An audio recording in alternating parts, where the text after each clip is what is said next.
And we are live from the Dick Campbell Gym. AJ Switek, Joshua Melvin on the call. We are here with a major game in the consolation ladder. Both these teams lost their first matchups, won the second ones by wide margins. We're here with Montini Catholic versus Providence Catholic. The Broncos face off against the Celtics. Players to watch in this one for Montini, Andrew Stokes. Stokes, a graduate of WMS Middle School. It's definitely a middle school of intrigue as all of their players end up at different high schools. That one is up and good from Ned Collada, the senior guard. Montini gets off to the scoring. He was the one, in case you remember, in 2019 who got in the bit of a tussle with York star Nate Shockey. Both teams trade quick threes, though, as that shot is good from Colin Moran, not to be mistaken with York's very own Colin Moran, the social studies teacher. And now going the other way are the Montini Catholic Broncos. Emery Marshall gives it up. And the Celtics going the other way. The Celtics entered the tournament at 2-8, not a team favored to win any matchup, but they absolutely dominated the Schaumburg Saxons, and now they have a very real chance against this Montini Catholic team when many people thought that they wouldn't.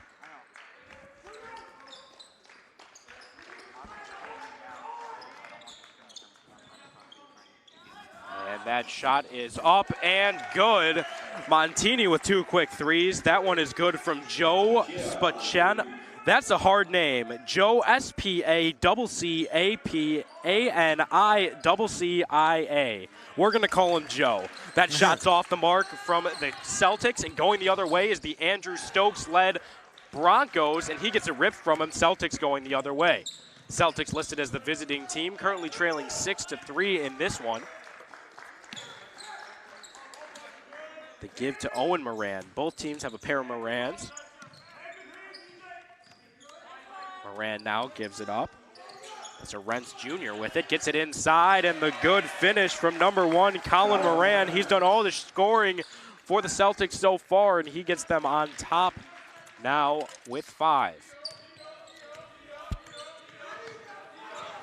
And now Ned Collada gives to Stokes. Celtics thought they had it travel. Don't get the call, and that three is good. Ned Collada heating up now. The guard up to 6 points, and Montini Catholic up to 9 of their own.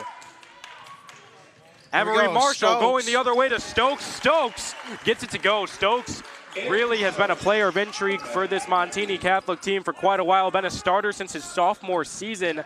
As previously mentioned, he is well known for the moment that made Slow Shea, who is a Midwest legend of sorts, when he got into a tussle with future D1 player Nate Shockey, who's currently playing Division I basketball at North Dakota State. Now the Celtics to inbound, trailing early by 6. We've seen a lot of games start slow with scoring. This one has not. Both teams pushing the pressure, and it's Collada quickly with the steal, going the other way, running the point. Gives to Marshall. Quick to give it back to Collada. Now we see a different defense, more similar to what we're used to from a team like Glenbard West, where we forced the trap, and a really good heads-up play there to recover and maintain a Celtics possession when it's desperately needed. Aggressive throw there by number 21 of Providence Catholic. That's going to be Jimmy Arentz Jr. with the aggressive throw to number 12. That's going to be Joe, our main man, Joe. 3-point attempt here missed. Ned Collada has had a lot of effort from beyond the arc already. They love his ability from beyond the stripe. That one just off the mark. Would have been nice to get it going again.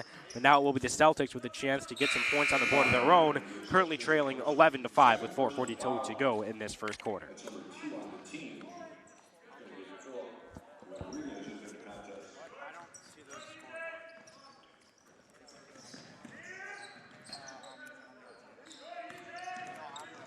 And that mid-range shot off the iron, going the other way, will be the Broncos. Collada running the point. Stokes running at the top of the key, trying to create space, can't do so. Forced to give it to Emery Marshall. Gets it down to the baseline to Stokes. Stokes inside off the mark. Celtics going the other way.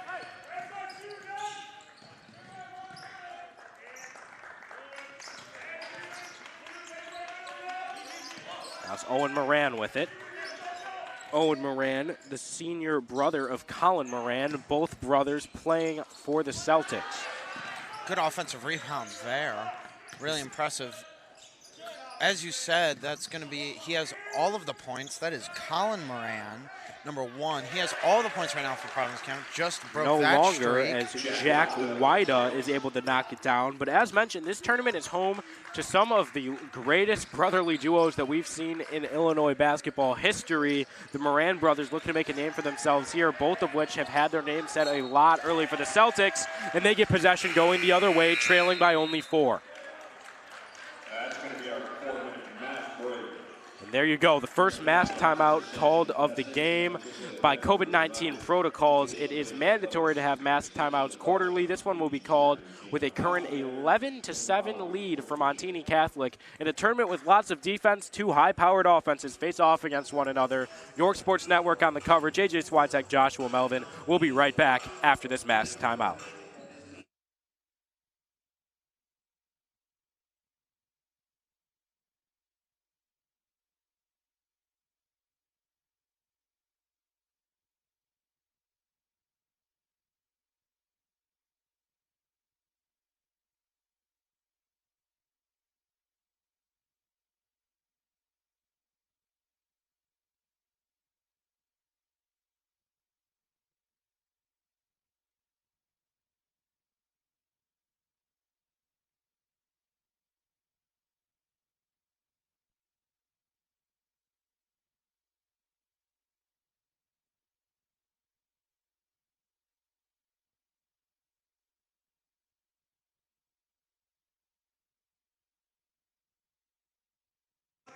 And we are back following the mass timeout. The Celtics maintain possession, and they're going the other way, and they get a quick corner 3. Both these offenses working fast, both of them getting quick points. That one is good from Colin Moran, the junior brother, younger brother that is, to older brother Owen Moran, has definitely had his name called more. He has 8 of the Celtics' 10 points so far and has really been a key in this quote-unquote comeback. But both these teams score so fast and so often that a comeback is more than likely multiple times in this one. Mid-range jumper, didn't see the guy behind him, but he's able to recover. Gets it back outside, resetting the offense for the Celtics. Moran wanted to pull that one, but doesn't. Gets it back to his brother Owen. Fun little fact about these two teams are the 2 teams that beat the ones that we called earlier in Timothy Christian and Schaumburg. And that was quite the blowout. Schaumburg absolutely destroyed Timothy Christian, which would lead you to believe that Providence Catholic would have a good chance in this one. But heading into this game, Providence Catholic is a 3-9 on the season. Not something that really happens this deep into the Tosh tournament, but they have shown that they're worthy. Their point differential going into the tournament was a measly -55. They've definitely closed in on that here. As for the Broncos, they're heading into this one at 5-6, headed into the tournament with a -28 point differential. So neither of these teams headed into the tournament as favorites. Both walked away with pretty favorable second-round matchups, and now they meet here in the 3rd round of the coveted Jack Tosh Holiday Classic. 47th annual, that is. Now it's Emery Marshall giving to Danny Peterson. First time we've seen him on the floor. He checked in the mask timeout. Skip pass to Marshall. Marshall rising above his defender. That shot just off the mark. Celtics will go off the way. Rebound, it goes to Zin Amos. But the steal and put in and the shake of the shoulder by Emery Marshall, that was cocky and rightfully so. Great job there by him. Both these teams lost their first-round matchup. They lost. Montini here lost to Andrew. Unfortunately, a team that beat York on their home court. Very sad to see that, but we'll be announcing them here in the consolation tournament later today. Then Providence Catholic lost to Bolingbrook. And Bolingbrook is going to play Andrew later today as well. I'm pretty sure here in the Campbell Gym. Probably on the call will be Bobby and whoever else shows up tonight. Likely Bobby and Gannon on the call, as me and Josh will be tied up with the York affair. But regardless, Andrew has looked good this season. They handed York their first loss. But back to what's happening at hand here, this is a great matchup. Only a 3-point differential. So often early in the consolation ladder in this tournament, the games aren't too close. As you mentioned, there's no way to maintain a very fair balance of talent, if you will. It's high school. Wherever you live, you live. Wherever you're born into, that's the coach you're going to have. And really at the high school level, you don't see too much of a balance of power. So early in the consolation, you don't see too many matchups like this, but this is one of the more highly coveted matchups of the day, and it comes from the loser's bracket. It's a very fun matchup so far, high scoring. We always love to see a lot of points here as they get to the corner for a three. Got it. A little bit of John Havlicek action with that form. That one is good to go from number 21, Jimmy Arentz Jr. The senior guard listed at 6 foot gets it to go. Going 1-3-1 zone with Colin Moran. Oh, great fake pass. Gets an open corner look, but now tied back up. The Celtics going the other way. Now, not saying anything too big about Moran, but kind of like the LeBron for this team. He's gotten the assists, he's gotten the points, he's gotten the rebounds. I'm pretty sure leading him in pretty much everything. That one's off the mark from Arentz Jr. You know, I watched him in warm-ups, and he was instantly someone whose name I circled. In warm-ups, he was the guy who before, when the refs were here, he absolutely just threw down a slam. And I was like, this is a guy to watch. I continued to watch him for the rest of warm-ups. He looked good. He was knocking down his shots. He is a high riser, as that's a really good no-look pass. If it isn't bobbled, a three-pointer's put up. But now with under a minute to go, we're locked at 13, and Morentz is in no kind of rush. Very much so, and not to snitch on Providence Catholic, but they made sure that they got a couple dunks in. Same with Montini Catholic before the rest showed up, so it wasn't a technical foul. Both teams got loose, threw down some slams. And you know, at the high school level, this is something you see so often. No shot clock. The Providence Catholic head coach, Kyle Murphy, says, why not just hold for the last possession? Worst we could possibly do is be tied going into the second quarter. Holding the last possession, a fast-paced offense, opting to slow it down. And this is something you see more than often at the high school level. Skip pass across the floor, 4 seconds. 3 seconds, Moran gives it off, gets the open look. No, great pass from Moran to Zin Amos, but Amos not able to finish. And you know, at the end of the first quarter, this is the first time this has happened today. We're all tied up, 13-13. We have a great game on our hands. Don't go anywhere. York Sports Network on the coverage. AJ Switek, Joshua Melvin. We'll be right back after this quarter intermission.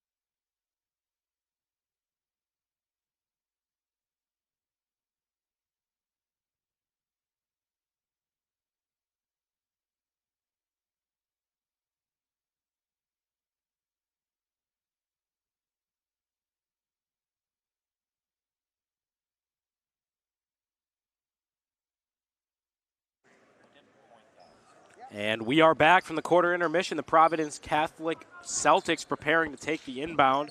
Right in front of us is big senior Owen Moran. His brother on the floor at the baseline, Colin Moran. Now it's Arentz Jr.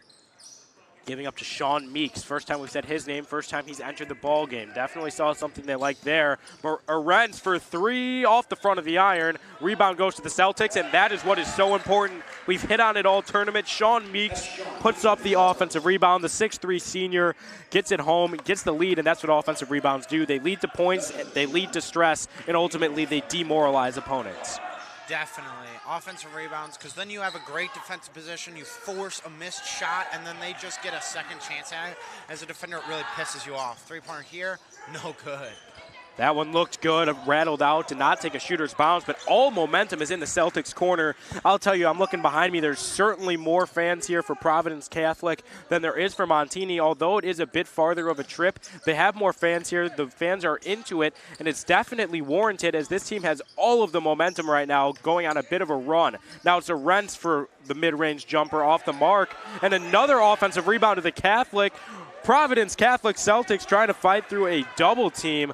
He's going up with it again, and he's fouled that time. The coach not too happy. He just kept going back up with it. Kyle Murphy says, what is the plan there? But it doesn't matter because Jack Waeda able to put it up and get himself to the line to shoot two. One of the funny things that's a joke around the Instagram community is whenever a big man gets it, he always gets his own rebound, but then he misses a shot. But let's see if he can convert, as he converts his first free throw here off of the foul. Coming in is number 21. Coming back out is Stokes. Number 21, that's going to be Vincent Berger, 6'2", senior forward. First time coming into the game for him. I actually knew of Vince Berger growing up. Recently was in a Fortnite lobby with him, believe it or not. Berger checking into the game for the first time. That's number 21 from Montini Catholic. Back into the game also comes Andrew Stokes. The senior duo has known each other for quite a while. Now it's to give to number 33, Donovan Olugbo. First time we see this new lineup for Montini Catholic, clearly trying to make some changes as nothing was working before. Berger gives it back up. This team has been held scoreless for nearly 5 minutes straight now. Stokes inside, he stops that, and one for Andrew Stokes, and he'll have a shot at the line to cut this lead to 1. Trying to convert on that and one. And ones are so useful because you get the easy shot of a layup, and then you get the extra point like you're shooting a 3 if you're able to convert. He does. Brings it back to a 1-point game. Now it's Arentz with it. Arentz Jr. gives it up to Moran. He wanted a deep 3, rightfully chose. Stokes here taking out the ball, giving it to Emery Marshall. Marshall, only a junior, getting clear minutes here. He clearly brings something that head coach Adam DeMong likes, and rightfully so. He's done a very good job so far controlling the basketball and finding open guys like that. That's Vince Berger from the corner, no good. The foul will come against Montini. Looks like it'll come on number 33, Donovan Olugbo. Looks like it's on 25. Andrew Stokes, there you go, you're correct. The call is changed. Andrew Stokes called for his team's 4th foul, but the only guy currently on the floor with Montini with the foul. They've been rotating in a lot of guys today. They've already used a lot of their bench. These presses that both teams now possessing, really using a lot of the stamina. Both teams confident in their depth, and it's really led to what a high-scoring affair we have here. As the second quarter is yet to be halfway over, we already have 36 combined points on the board. The inbound play looks to Moran, can't find him. Seth Cheney got the ball. Oh, and that pass just directly to Marshall. Marshall looks like he wants to take it all the way himself. No, but rebound goes to Stokes. Stokes puts it in, and he's up to 7 points on the outing. Cuts the lead right back to 2. Good fake pass there. And that's a travel. As you mentioned, these refs have been looking at footwork this tournament, something that you see a little more lazy at the next level. That might slide. Not at the Dick Campbell gym, not at the Jack Tosh tournament. No way. That's a clear as day travel. It's called, and Montini will have a chance to tie or potentially take the lead. Wide open guy in the corner. Looks like they will go for the lead, and no, that's not a name you've heard since the first quarter, really. That's number 15, Ned Colletta, back in the game. In the corner, Stokes. Andrew Stokes to Berger. Gives it back to Marshall. Marshall wants the 3 now. They've got the open looks. They can't get him to go, and it leads to a Celtics possession. Gives it to the older Moran. That's senior, number 33, Owen Moran. Moran back with it now. Gives it to number 12, Sean Cheney. Big man looking to go inside. One of the 3 hesitated, opts for the mid-range. Wrong choice. Rebound goes to Montini Catholic. A lot of pump fake 3s from Providence because of this aggressive attacking closeout defense by Montini. They've been able to take advantage, step forward, and get clean shots, but they haven't been able to convert on all of them. Berger finds Colletta in the corner now. New offensive possession for the Broncos. Open guy in the corner, Colletta bobbles it, isn't able to put up the 3, has to put up a bit of an awkward finish there. And now a game that started offensive turns defensive as we have a combined 38 points with under 3 to go in the second quarter. Moran with it. He'll take the 3 this time. No, another pump fake. Moran gives it off and gets it onto the rim to Sean Meeks. Meeks will go to the line to shoot 2 for a chance to make this a 2-possession game.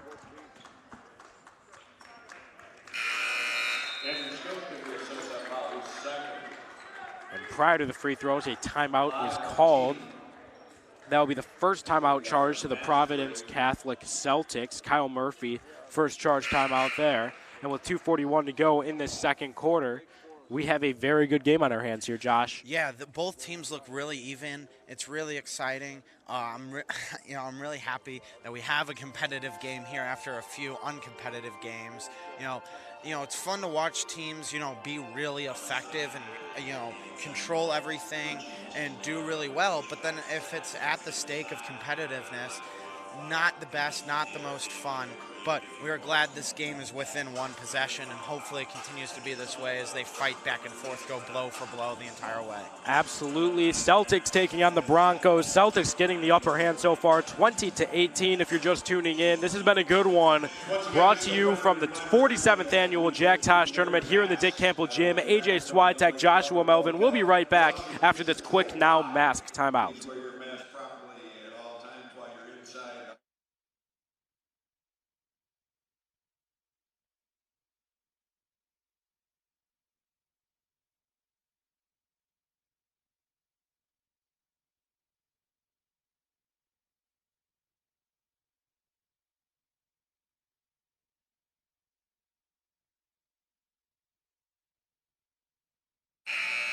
Teams coming back to the floor. Celtics will go to the line to shoot 2 following the late foul. Bit of confusion of who's at the line, but it is Sean Meeks, the senior forward, listed at 6'3".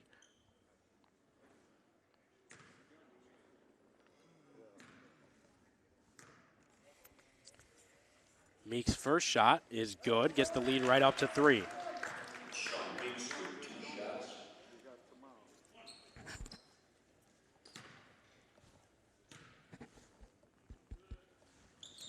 The senior's second one is off the mark. Rebound goes to Vince Berger.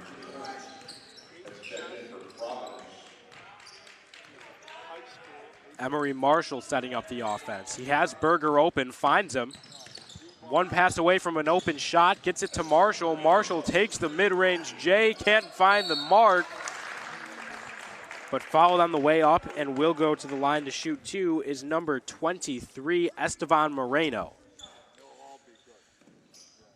Noticed a cool thing about these Montini Catholic jerseys is that if you look at the bottom of their shorts, they are named the Broncos. So if you know what a Bronco is, that's a horse that is used like in a rodeo. Wow. So they have horseshoes on the side of their shorts. Fun little fact of the day.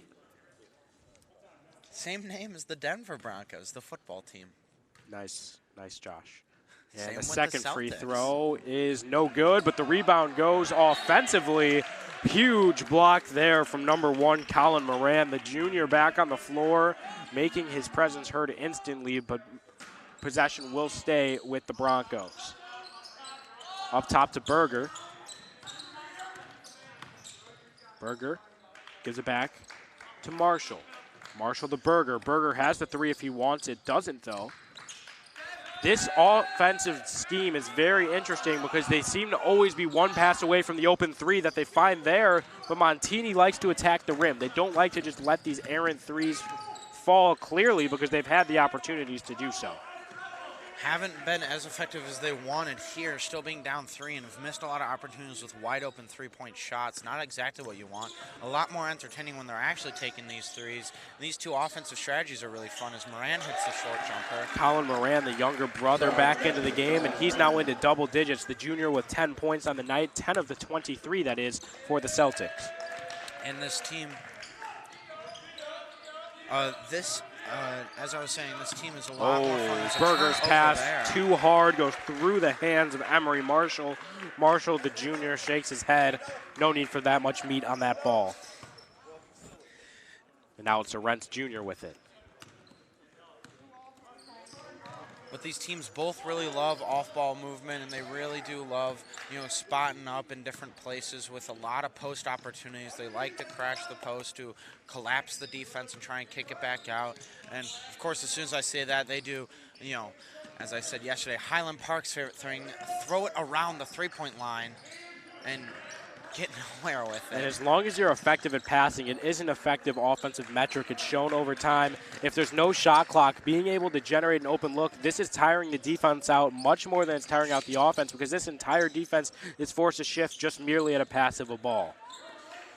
And, it depends a lot on the defense. On this, like, kind of aggressive 1-3-1, they're going to have to close out really hard. But if you're running a expanded 2-3 zone, it's not as much movement. So And maybe it looks Montini like they Catholic opt to wants go to this offense, Josh, because of how much time was left on the clock. They've already ran off 40 seconds, and with no shot clock, yet again, head coach Kyle Murphy opts to let them shoot the last shot. Why not, at worst, head into halftime with a 5-point lead? And now they opt to dribble. They have the ball in the guy whose hand they want. That's senior guard, 6 foot, Arentz Jr. Arentz Jr. going inside. He's blocked, and going the other way is Montini Catholic. 1 second. Marshall rises. No! Just off the mark. He's frustrated with himself. Would have made it a one-possession game going into half. The plan by Kyle Murphy backfires. Actually gave Montini Catholic a very solid look at the rim there. But regardless, we will have a 5-point differential at halftime. Going into the third quarter, York Sports Network, your coverage for every game of the Jack Tosh tournament. Your place for all York sports and high school athletics alike. AJ Switek, Joshua Melvin will be back after this halftime intermission.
And following that intermission, we are back.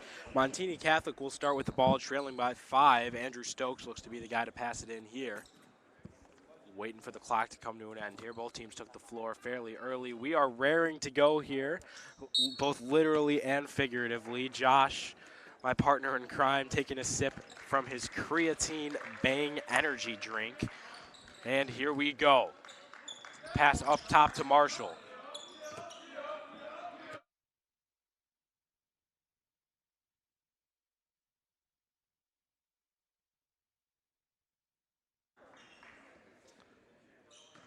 So will be Marshall taking over. Marshall with the give up top to Stokes.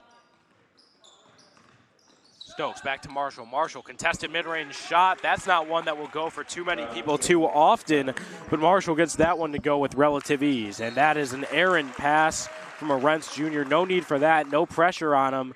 Just tried to get the ball up court too quickly, and it leads to a quick Broncos possession now as the momentum begins to shift. Marshall gives to Collada. Back up to Marshall. This Providence Catholic team has absolutely taken notes from the Glenbard West Hilltoppers. They run the exact same zone, having two of their lengthier guys run up top to try to force turnovers. It works there as Providence Catholic gets possession and draws the foul on Andrew Stokes. It's already his third foul. Andrew Stokes into a bit of foul trouble early here. We don't see any move to try to sub anybody in, but Stokes into quick foul trouble. And that shot from Moran off the mark. Going the other way is Marshall. Marshall up top to Collada. First time he's really had the ball in his hands for an extended period of time since the first quarter. Gives back to Marshall, trying to see his way through the zone. That's the way to attack at the top of the key, but the Celtics just still continue to force the pressure, get the steal, and go the other way. Arentz gives it up. Back to Arentz. He'll take the wing jumper. Three-pointer is good. Yet again, turns around before it's in, and he holds up the three-point logo to the Montini Catholic bench. This game is getting scrappy. Both teams very much looking to walk away with the win. Now it's the Celtics going the other way in motion again. This time it's number 4, Sean Meeks with it. Gives it back to Arentz Jr. Gives it back to the older Moran brother, Owen Moran. Moran opts not to dribble, gives it back to Arentz Jr. Celtics going back to slowing down the pace and passing around until they get an open look. This time it's an open mid-range shot. That's one he'll have most of the time. Meeks would like to have that one back, though, as that one's off the mark. Now Marshall going the other way. Marshall with the give to Collada. Collada to the corner. Back to Marshall. Both teams opting to slow it down on the offensive end. Open backdoor pass, but that's a travel. Never set his feet. That comes against number 12, Seth Cheney. The freshman getting extended time off the bench in this one. Not something you see too often in a tournament like this, but that is a freshman mistake there from Cheney. Well, that wasn't Seth. Seth is on Providence Catholic. That was from our main man, correct, Joe. Joe on Montini Catholic with that one there. Now going the other way is Andrew Stokes. Stokes trying to get all the way inside, raises up, and that's a hard jumper that goes in. As you mentioned earlier, sometimes those guys who are used to being the star don't lift their head until late into a possession. He does that there, really just finds his way all the way inside and is able to put up the contested shot and knock it down. And now it's Collada able to rip it away. If he looked up court there, he had Marshall for an open layup, but opts to slow it down following his steal. Give back to Marshall. Marshall working his way back to the zone, finds Collada.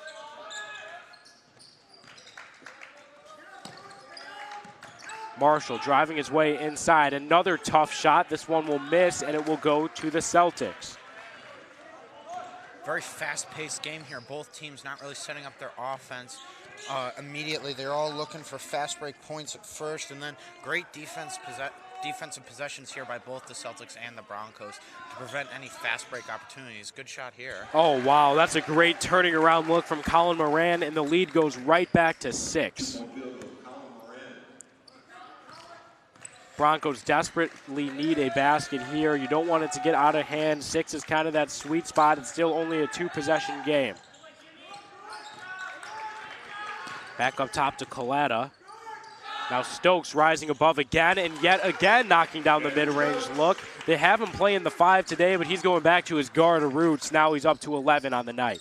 One of the things that makes a lot of these stretch bigs that are really successful at the next level is starting out as a guard, possibly all the way up to high school, then hitting the massive growth spurt.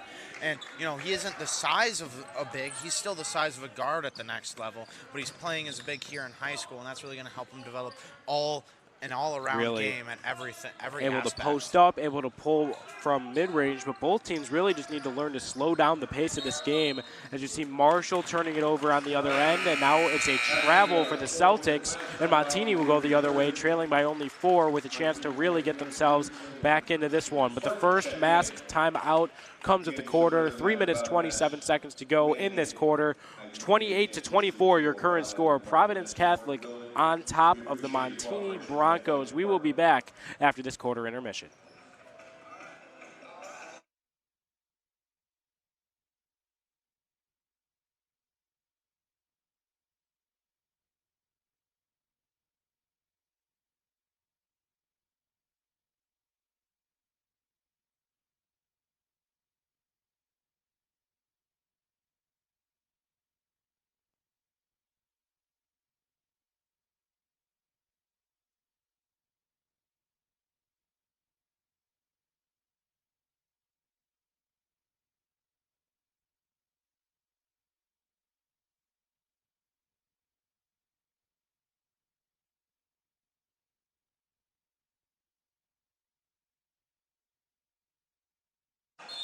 We are back. Following that mask-mandated timeout, we are back. The Celtics, the first team to take the floor, but it will be the Broncos who will maintain possession coming out of the timeout. 3 minutes and 27 seconds to go here in the third quarter. A 4-point lead for the Celtics. Now is Collada with it. That's a new name, gives it to Christian Clark. Back to Collada. Clark's first time in the game. He'll be running the wing up top this zone. They love to attack Stokes from the mid-range, and he has been money. Andrew Stokes up to 13. He has half of Montini Catholic's points and now cuts the lead right down to 2. Great job there by Stokes, but if you, right by us. Almost running over our monitor there. Danny Peterson was about 3 inches from wreaking havoc on the YSN setup. Luckily, nothing more to hear from that. And going the other way will be Montini yet again. Now it's Stokes running the guard position, giving it up to Collada. Finds the open guy in the corner. This is for the lead. He's fouled. He'll go to the line to shoot 3. He was fouled from beyond the arc. That's Danny Peterson, the sophomore guard, with a chance to give his team the lead at the charity stripe.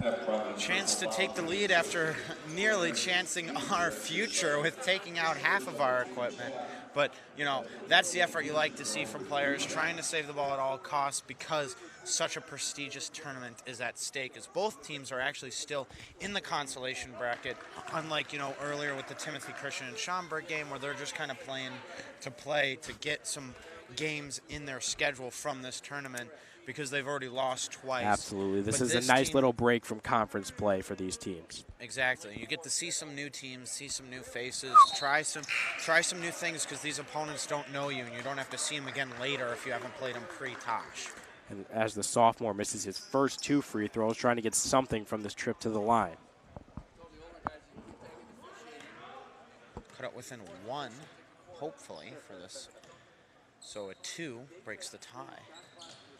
He does not do it. Peterson misses all 3 on his trip to the line, but a quick steal and an offensive board. Celtics quickly recover, that is, though.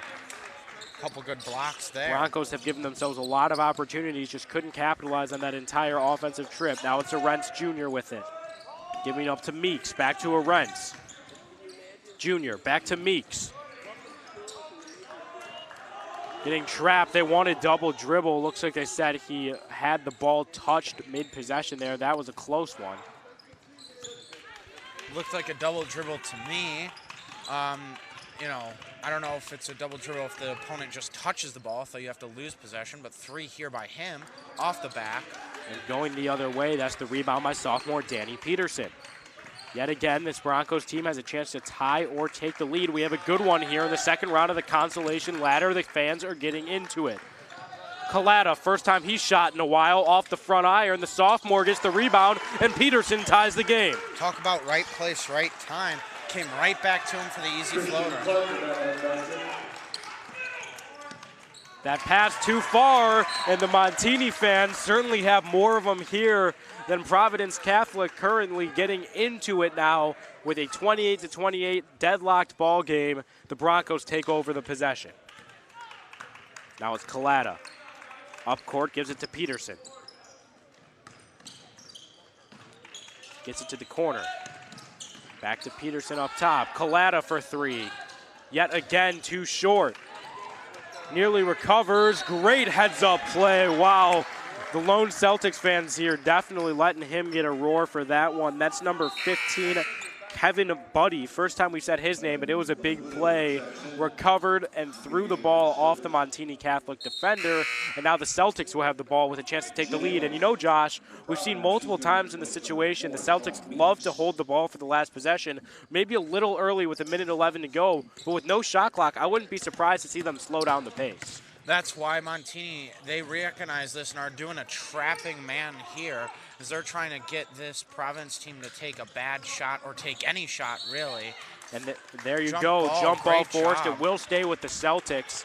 That's the way the arrow faces. But as you mentioned, the defensive adjustment from head coach Adam DeMong clearly working, trying to make it really hard for the Celtics team to just hold for the last shot, as they've let them do the last two quarters. And that might be better here for Montini going forward, as they now have the possession arrow going into the fourth quarter, which can be really helpful for them, as they can try and get a jump ball. Lorenz Jr. doesn't get the shooter's bounce. That one looked like it was going to go, but it didn't, and now it's Montini going the other way.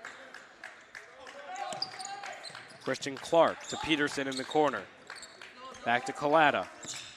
Collada trying to see something through the zone that he doesn't already.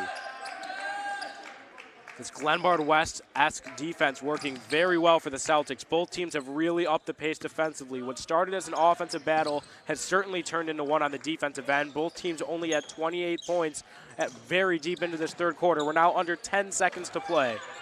That's a great pass. Broncos, three. No good. Offensive rebound, though. No, we will be deadlocked going into the fourth quarter. Both teams sitting at 28 total points. Both had chances to score at the end. Neither could capitalize.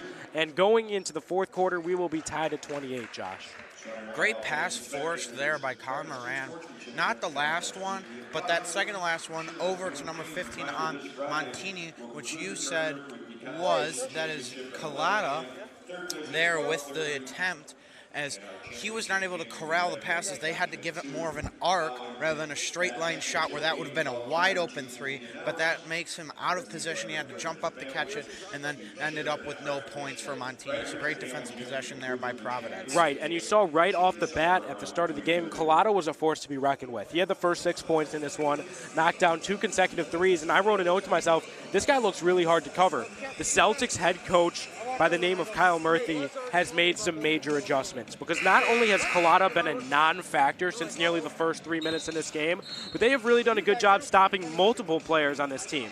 Multiple people who we thought coming into the game would make major impacts. For instance, from the Montini Broncos, Emery Marshall. He wears number 1, and he currently is not on the floor, so we don't have his points total up top.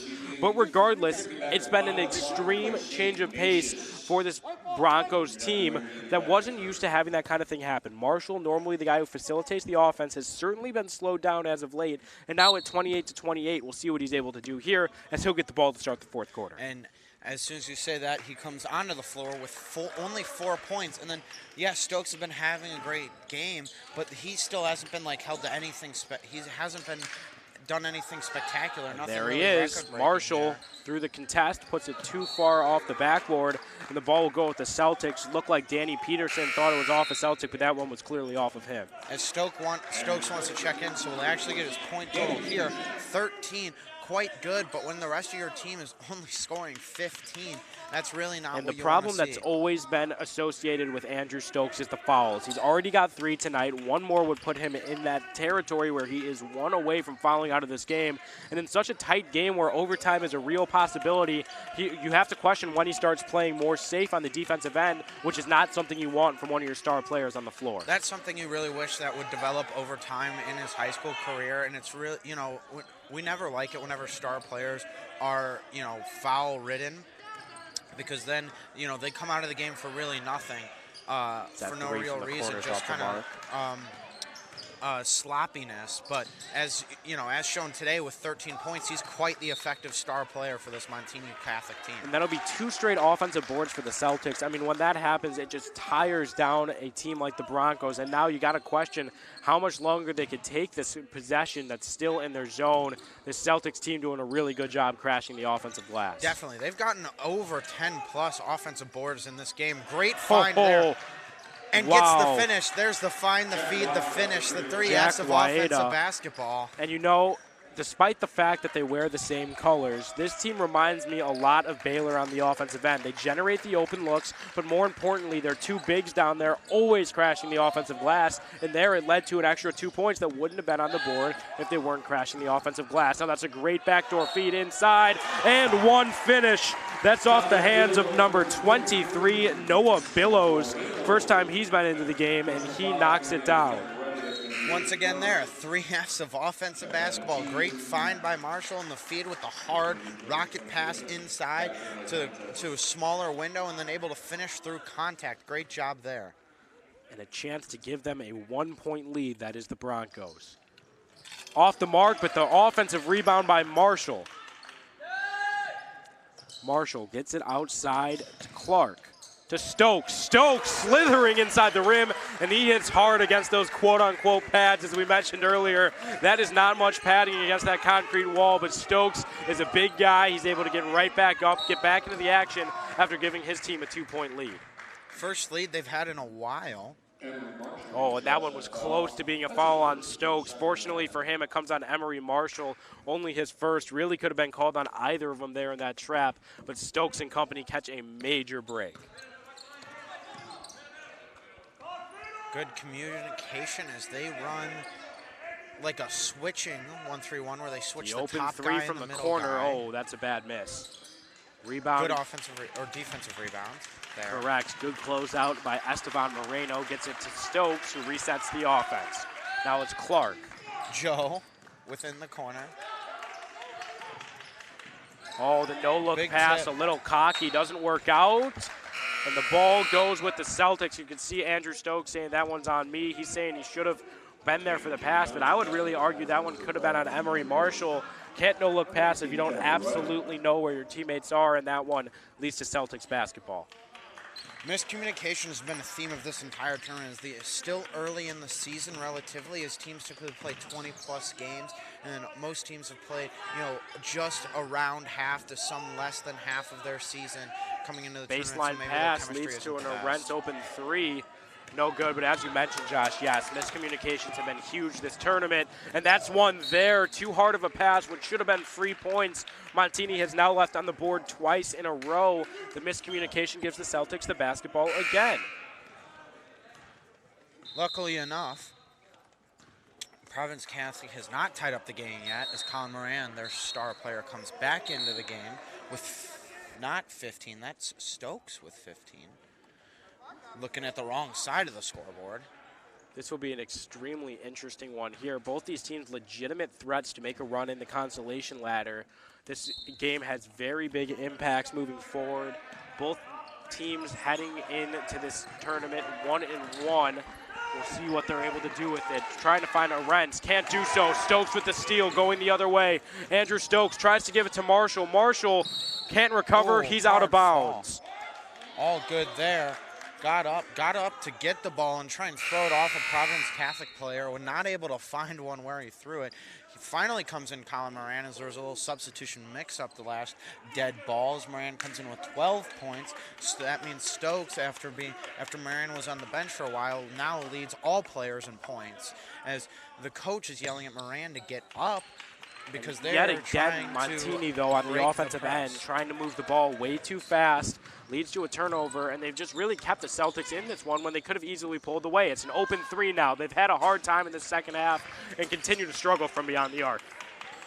Yes, as now Montini, as I was saying that, Moran was being told to get up because Montini is putting on a hard press now to try and pull away with their first lead since the first quarter. 3-point attempt here by Joe. Oh, hard contact there. Trying to get up aggressively here is number 3 for Providence Catholic. That's going to be Guayeda.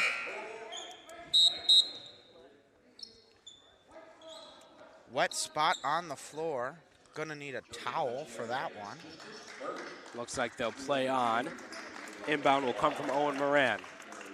Looks like they're not going to need a towel for that one. Gives it to Arentz Jr. Just 4 minutes and 20 seconds to go in this fourth quarter. It's a 2-point deficit for the Celtics, who are on offense. Gives it to Arentz. Back up top, another open three that clanks off the mark. They've not been hitting their threes. That's a couple missed straight. Oh, Stokes with the backdoor pass. Great pump fake off the mark. Stokes is there for the offensive board. They will stay with Montini. So you hear complaints from the fans. They wanted a foul call there.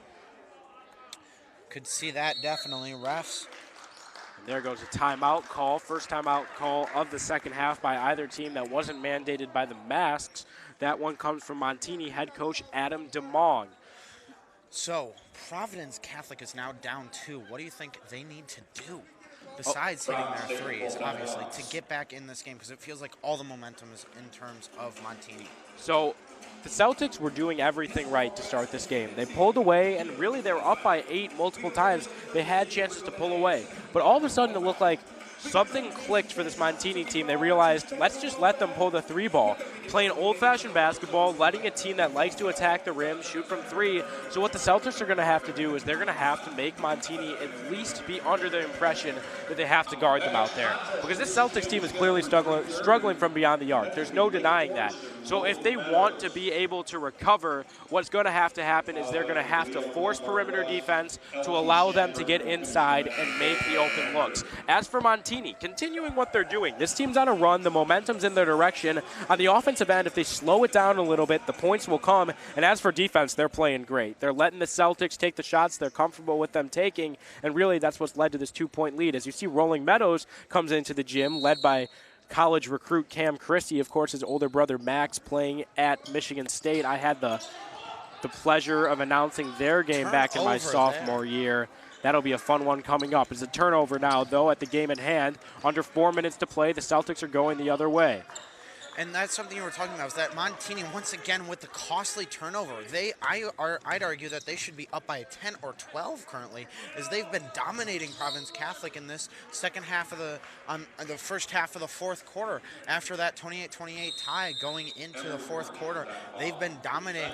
Easily opportunities to get all the way up to 40, maybe even 45 points, and nothing, absolutely nothing, because they've been sloppy with the ball. They've been sloppy with their possessions. They haven't really called plays. They've been pushing it hard, miscommunications by this offense, and it hasn't looked good this fourth quarter for them. And they are thankful to have the lead at this point. Right, both teams almost giving the game away in this fourth quarter. What seemed to be just such a well-fought game, and I was legitimately thinking of circling one of these teams deep into my consolation ladder, all of a sudden has turned really sloppy out of nowhere. This game went from well-oiled, a quick 20-point start in the first half of that first quarter combined, to now a measly combined 62 points. And really, both teams have had the opportunities to pull away in this one. They just haven't done it. So if it wants to be done for Montini, we've made it clear, slow down the pace. This team has turned over the basketball well over 10 times in the second half, and that's just unacceptable at this point. It's the Jack Tosh tournament. If you want to walk away with wins, you can't be doing that. And as for the Celtics, I mean, it's clear as day as well. They have the open looks. Knock them down. I don't know what changes Kyle Murphy has to make, but put guys in who feel as though they can make the three-pointer, because this team is playing with no confidence, and it's hard to watch. Definitely. I mean, when you cannot convert open threes, it's a demoralizer to your offense, because you're getting the shots you want, you're getting good looks, and you're just getting absolutely nothing out of it. I even had to look and make sure I had the right score because I haven't touched the score iPad in a hot minute. It's been a while since either team scores. Both offenses looked extremely disappointed.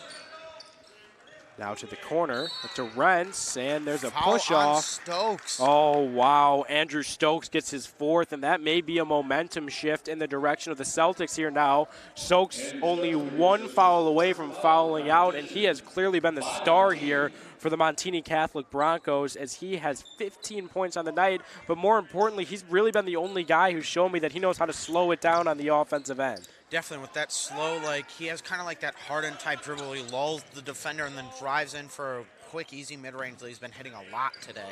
You know, once again, aggressive defense here by Montini. It looks like they're not going to check out Stokes. And it's tied up. Finally. Arentz, they do exactly what they needed to. If you're not confident from three, take a shot you're confident in. Arentz Jr. gets himself into double digits, ties the ball game, and now with 3 minutes to go, we're deadlocked at 32.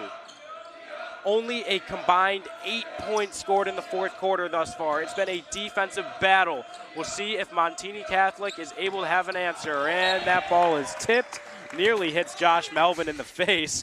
That one was close, but it will stay with Montini Catholic. As our man Joe brings out the ball, tied game. Gives it into Marshall, gonna look. They're gonna try and slow it down here. Aggressive defense again, the 1-3-1. Trying to force turnovers, trying to make them play fast when they're trying to slow it down. It's worked so far this fourth quarter. It's worked so far surely this entire half, but it doesn't work there. Beautiful finish from number 23, Esteban Moreno, who has a quiet 4 points, but they've come in a very big time, scoring all of his points in the second half. Gets them back on top by 2, and all of a sudden, all pressure is once again on Kyle Murphy and his Providence Catholic Celtics to draw something up to answer here with 2 minutes and 40 seconds to go in this fourth quarter. Definitely near block. I went, because there was a near glassing by Colin Moran, but he was just able to get the ball over the top of the box on the backboard, which is where you want to get floaters so they don't get glassed like that. That would have been embarrassing for him and would have been a great highlight for Sloshay or other highlight websites. Or a highlight chain from YSN, as we might put out one for all the Jack Tosh tournaments. This has been a very fun tournament. It's been a lot of tournament. Good games. This is turning out to be one with 2 minutes and 40 seconds left, a 2-point gap between the two teams. It's really close today, and this is going to be interesting because, like you said, most teams are going to want to or either of these teams can be a fighter in the consolation bracket. Right, and this is an extremely interesting situation because I'm not trying to beat a dead horse, but it went from offense to defense. And now all of a sudden it's up to Kyle Murphy to reinvigorate his guys, tell them just play like you did in the first quarter. Get the offense going again. Start knocking down the threes. Put guys in who are clearly confident in their craft. And honestly, that all starts with junior Colin Moran. He started off so hot, had nearly all of their points, and since then he's really merely slowed down. Colin Moran now 12 points on the day, nothing to scoff at, but when all 12 of those points really almost came in the first half, he's got to get his name back on the scoring half here. And as for Arentz Jr., currently the ball carrier, he's just got to slow it down. Now they get it to Moran, who tries to get it inside, pushes it too fast. Yet again, the theme of miscommunications continues, and Montini Catholic, the Broncos, have a chance to extend their lead. Marshall's open for 3. Collada doesn't look his way. He gives it to Stokes. He gives to Joe, and that's another steal.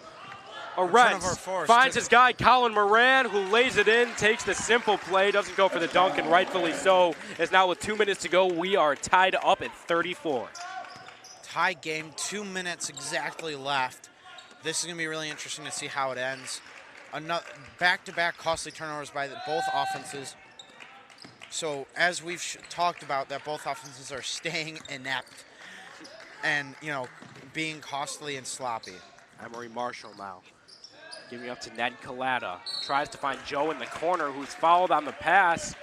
And that's now the Celtics' third foul of the second half. That foul comes against number 21, Jimmy Arentz Jr. That's his third. That's just like their equivalent of Andrew Stokes. They can't afford him to get into foul trouble because he is their main ball carrier on the offensive end. Now they are attacking Arentz. They've passed it directly into his guy, trying to force that foul out of him. There is a foul on the way up, but it won't come against Arentz. We're waiting for the signal. Looks like that foul comes on number 33, Owen Moran, the older brother of Colin. Only his first, and Moran still scoreless on the night, although he's really been on the floor all game. Huge free throws now. One for the lead, makes it. That shot is good from Esteban Moreno. Now he has a chance to get the lead to 2. Great job there. Surprised Providence Catholic hasn't tried to slow it down. I know there's only 1 minute and 31 seconds left as he makes the second one. But I would target Stokes. I would really, because you're trying to get him out of the game. He's clearly their best offensive player and the only one able to slow it down so far today. You get him out of the game, that's an easy opportunity for the win. Aaron pass, that almost looked like it went off Colin Moran from our vantage point. Fortunately for him, it will stay with the Celtics. But right, I'm honestly confused myself. I know that this trappy defense makes it hard to target one player in specific, but get the ball to the baseline and either attack Stokes, or if he wants to back off, just put the ball in the net. It's as simple as that, but they've had a hard time getting it to the baseline because this defense is really hard to play against. 1 minute and 10 seconds remaining. With no shot clock, they definitely don't want to give the ball back to Montini without scoring, because then it gets to the area where they could just hold possession. Oh, great post move, and gets it. What a finish. Really good move. That's off the hands of Jack Guaita. He's up to 8 on the night. Huge move from him in the post. And now with 50 seconds left, we're back to a tie ball game. To the corner. Providence bench bringing the noise here. Back to Emery Marshall. We're down to 35 seconds remaining in this one. If you're Montini, you want the last shot because it's a tie game. Worst comes to worst, you go to overtime. They're trying to look for a good shot. Great defensive possession here by Providence. A near steal there from Emery Moran. Marshall now giving it back up top. We haven't said his name since the first quarter. He is livid, and rightfully so. That shot is good from the hands of Ned Collada. Collada knocks down the shot, and in a huge time. It's his 9th points on the night. He had all 6 in the first 2 minutes of the first quarter. They found him. He knocked it down. And now with 13.2 seconds, the best the Celtics can do is tie this game. Now, this is going to be extremely interesting because, as we've said, this Celtics team has been god-awful at struggled shooting from three. From three this second half, especially the fourth quarter. I don't think they've made one this fourth quarter. So that's extremely clutch from Collada to make sure that that's a 3 that they have to get. And that's just a tie. And then they have all the momentum. They've had it the entire fourth quarter, so they could even bring that back into overtime if it becomes necessary here. Who are you looking for if you're Providence Catholic for this final shot? You know, the first thing I'm looking for right now, if I'm Kyle Murphy in that huddle, there is no shot, and I mean absolutely no shot, that Adam DeMong trots out his Broncos squad in the same defensive scheme they're running right now, because it's left a 3-point open. The whole scheme is leave them for 3. They're going to come out in a man-to-man defense. So I'm thinking to myself, who on this Celtics team do I trust in an ISO in this situation? And they've trusted the same guy all game. When it's came to this situation, the ball has been in Jimmy Arentz Jr.'s hand. He's the senior 6-foot guard. This is the guy. It's his time. You want it in his hands, and they inbound it to him there. Now 12 seconds left. Under 10 to go. Passes it off to Moran. Moran to the corner. Finds an open guy. No. But offensive rebound to the Celtics. No. Follows Marshall. 2 seconds left. And a single free throw should all but end this game. 2.1 seconds left. He makes one of his 2. The game is over. That makes it 2 possessions. Actually, it looks like the teams were confused as well. They thought the bonus had already started, but it will take another foul. So at this point, the Celtics will need really an inbound steal for a chance in this one. They generated the open look, but the theme stayed true. Celtics got the open corner 3. They got exactly what they wanted, in fact. Couldn't knock it down. That's why I said I wanted the ball in the hands of Jimmy Arentz Jr., the seniority there. But he rightfully passed it off, got the open guy, left the man open, but he couldn't get it to go. Unfortunate here for Colin Moran. Hopefully he can have a better finish to his official tournament next year, since he is a junior, unless there are some miracles able to happen here, which would be really exciting. But it looks like right now Montini Catholic just don't make a mistake. But here's the thing. They have only made mistakes on the offensive end, really, during this fourth quarter. So very high likelihood that maybe they throw it away again. Yes, if there's one thing that the Celtics have to be optimistic about right now, is the fact that this Montini Catholic team has had a really hard time fitting passes into windows.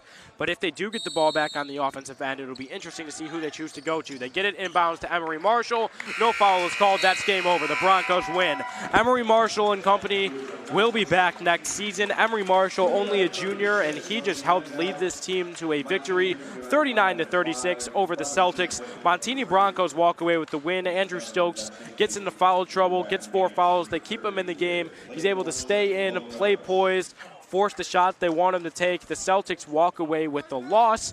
The Montini Broncos will move forward in the consolation ladder. York Sports Network, your place for all York sports. AJ Swiatek, Joshua Melvin on the call. We will be back later today on Mike. We appreciate everybody tuning in. This was a great one, great example of what the 47th annual Jack Tosh brings to the Dick Campbell Gym.